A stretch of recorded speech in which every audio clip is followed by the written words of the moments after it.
Alcoholic anonymous দৈনিক প্রতিচ্ছবি 12 June. অংশীদারি গড়ে তোলা।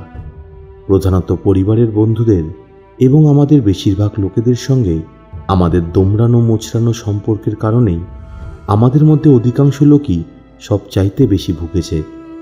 আমাদের চারপাশের লোকেদের সঙ্গে আমরা নির্বোধ এবং গোয়ারের মতো আচরণ করেছি। প্রাথমিকভাবে এই মূল্য ব্যাপারটা বুঝতে পারার ব্যর্থতার কারণেই অন্য একজন মানুষের সঙ্গে একটি প্রকৃত অংশীদারি সম্পর্ক গড়ে তুলতে আমরা সম্পূর্ণরূপে ব্যর্থ হয়েছি। 12 পদক্ষেপ ও 12 ঐতিহ্য, পৃষ্ঠা নাম্বার 53। উপরের এই কথাগুলি কি আমাদের ক্ষেত্রে প্রযোজ্য? আমি কি এখনও অন্য একজন মানুষের সঙ্গে প্রকৃত অংশীদারি সম্পর্ক গড়ে তুলতে অক্ষম? যদি তা হয়, তবে আমার নেশামুক্ত সুস্থ জীবন বজায় রাখার ক্ষেত্রে কি বাধাটাই না হবে।